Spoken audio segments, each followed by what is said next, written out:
कहानी की शुरुआत में हम मेघ और कायला को देखते हैं जो कि एक दूसरे से प्यार करती हैं और वो दोनों शादी भी करने वाली हैं। पर यहीं पर एक दूसरा लड़कियों का ग्रुप होता है जो कि इन दोनों के रिश्तों को बिल्कुल ही पसंद नहीं करता। इसीलिए वो लोग जब इनसे मिलते हैं तो मेघ को सीढ़ियों से नीचे गिरा देते हैं, जिसके बाद वे कायला को पकड़ के मेघ को बहुत ही मारते हैं और उन लड़कियों को ऐसा करते हुए बहुत ही ज्यादा मजा आ रहा होता है। अब यहाँ से कहानी शिफ्ट होती है और हम देखते हैं 1 साल बाद का समय, जहाँ मेघ अपने फ्रेंड लेजी की शादी में जा रही होती है और वह देखती है कि उसे रिसीव करने के लिए और कोई नहीं बल्कि कायला ही आई होती है। और ये दोनों एक दूसरे को देख के बहुत ही ज्यादा खुश हो जाते हैं क्योंकि इस हादसे के बाद ये दोनों एक दूसरे से नहीं मिले। अब ये दोनों कैरिबियन सागर के पास एक रिसोर्ट में जाती है, जहाँ जाने के बाद मेघ अपनी फ्रेंड केम से मिलती है और तभी पीछे से उसकी फ्रेंड लीजी भी आ जाती है जिसकी शादी होने वाली है। अब मेघ अपनी चौथी फ्रेंड रूस से भी मिलती है। यह पांचों एक दूसरे से मिलके बहुत ही ज्यादा खुश हो जाती हैं। अब लीजी की शादी को लगभग 2 दिन बचे हुए थे, इसीलिए ये लोग रात में मिलके एक जोरदार पार्टी करती हैं। और जब वे सुबह सोकर उठती है तो केम कहती है कि कल तो वैसे भी लीजी की शादी हो जाएगी, तो क्यों ना आज का दिन हम उसके साथ पूरा बिताएं। अब इस बात पे सभी लोग मान जाते हैं, जिसके बाद ये लोग छोटी सी बोट को लेके कैरिबियन सागर के एक द्वीप पे जाने लगते हैं, जहाँ जाने के बाद ये लोग काफी ज्यादा एंजॉय करने लगते हैं। और यहाँ पे आने के बाद मेघ और कायला के रिश्ते भी सुधर जाते हैं। और तभी केम और रूथ जब पानी के अंदर एंजॉय कर रहे होते हैं, तभी रूथ के पैर में कोई चीज बहुत ही बुरी तरह से काट लेती है, जिसकी वजह से उसके चारों ओर का पानी लाल हो जाता है। अब ये देखते उसके सारे ही फ्रेंड उसे जल्दी से बाहर निकालते हैं, लेकिन इस हादसे के बाद सभी दोस्त काफी ज्यादा घबरा जाते हैं। ये लोग रूथ के खून को रोकने की कोशिश करते हैं, लेकिन दोस्तों जख्म काफी गहरा था इसलिए खून नहीं रुकता। ये लोग अपने मोबाइल में भी चेक करते हैं तो उसमें नेटवर्क नहीं होता, इसीलिए अब ये लोग यहाँ से वापस जाने का डिसाइड करते हैं। जिसके बाद ये लोग रूथ को बोट में बिठाल के वहाँ से जाने लगते हैं। और ये लोग बोट को इतनी तेजी से चला रहे होते हैं कि सामने कोई चीज देखते ही नहीं, जिस वजह से इनके सामने एक बहुत ही बड़ा पत्थर आ जाता है और इनकी बोट टकराने की वजह से इनका एक्सीडेंट हो जाता है। और अब इनके बोट में एक बहुत ही बड़ा छेद हो गया था, जिसे मेघ कपड़े के सहारे बंद करने की कोशिश करती है, लेकिन उसकी सारी ही कोशिशें बर्बाद हो जाती है क्योंकि वो छेद दोस्तों बहुत ही बड़ा था। वहीं दूसरी तरफ रूथ की हालत अब बहुत ही ज्यादा बिगड़ने लगती है क्योंकि खून रुकने का नाम नहीं ले रहा था। अब ये लोग बोट को चेक करती हैं तो उसमें केवल एक ही लाइफ जैकेट थी, जिसे ये लोग रूथ को पहना देते हैं। लेकिन अब दोस्तों बोट के अंदर बहुत ही तेजी से पानी भरने लगता है और अब इन्हें समझ नहीं आता कि इनका आगे का स्टेप क्या होगा। इनकी बोट के अंदर एक बोया भी होता है जिसे ये लोग रख लेते हैं, जिसके अगले ही पल वो बोट पानी के अंदर पूरी तरह से डूब जाती है। रूथ के पैर से जो खून बहता है वो पानी के अंदर फैलने लगता है और ये देखकर उसकी दोस्त केम उसके पैर को अपने कंधे पे रख लेती है।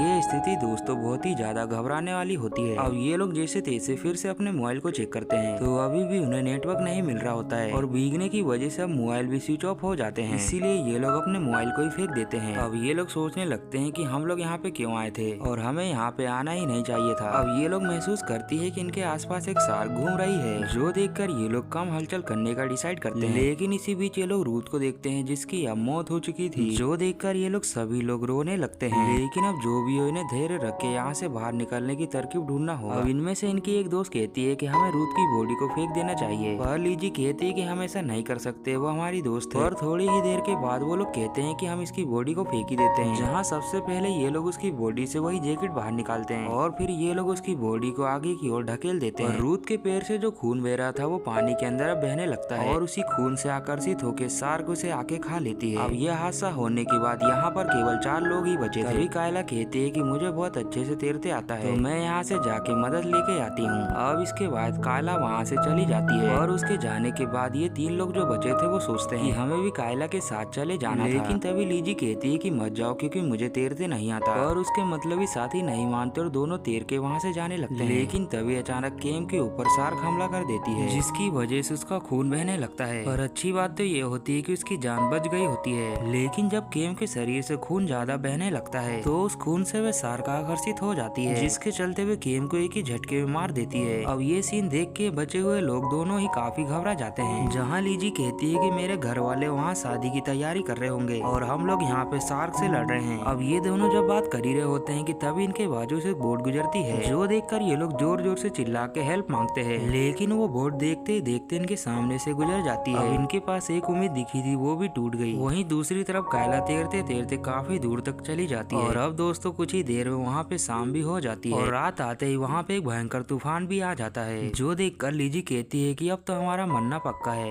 इस तूफान की वजह से इनके पास जो बोया होता है वो भी बह जाता है, यानी कि डूबने से बचने के लिए इनके पास जो सहारा था वो भी चला जाता है। लेकिन मेघ ने लाइफ जैकेट पहना हुआ था इसलिए वो लीजी को सहारा देती है। जहाँ ये दोनों पानी की लहरों के साथ जंग करते हुए सो जाते हैं। और इसके बाद जब अगली सुबह होती है तो मेघ देखती है कि उसके पास लीजी नहीं होती। वह लीजी को चारों तरफ देखती है लेकिन वो कहीं भी दिखाई नहीं देती। अब ये देख के मेघ समझ जाती है कि लीजी उन लहरों को नहीं सहन कर पाई। अब ये सब होने के बाद मेघ अकेले ही तैरने लगती है, जहाँ अब उसे थोड़ी दूर जाने के बाद एक बड़ा सा पत्थर दिखाई देता है। और ये पत्थर दोस्तों वही होता है जिसके द्वारा इनकी बोट का एक्सीडेंट हुआ था।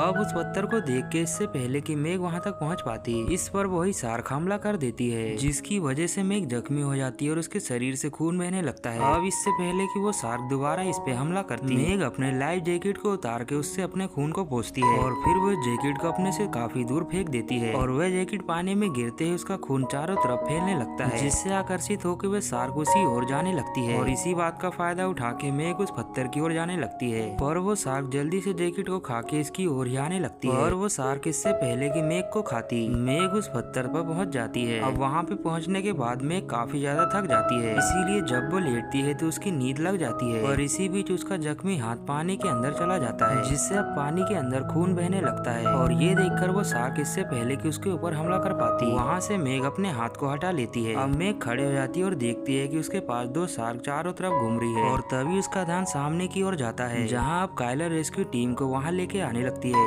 और अब वो दोनों शार्क मेघ के ऊपर हमला करने का प्लान कर चुकी थी। यही देख के मेघ जल्दी से पानी के अंदर कूद जाती है और तैरते हुए आखिरकार वो उस बोट के ऊपर चढ़ी जाती है। अब वहाँ पे चढ़ने के बाद काइला उससे पूछती है कि बाकी लोग कहाँ हैं? तो मेघ कहती है कि कोई भी अपनी जान नहीं बचा पाया। और ये कहकर वो रोने लगती है। मेघ ने अपनी जान तो बचाई लेकिन अपने 3 दोस्तों को खो के ये लोग बोट से होते हुए किनारे पे चले जाते हैं। और दोस्तों यहीं पर ये कहानी दी एंड हो जाती है।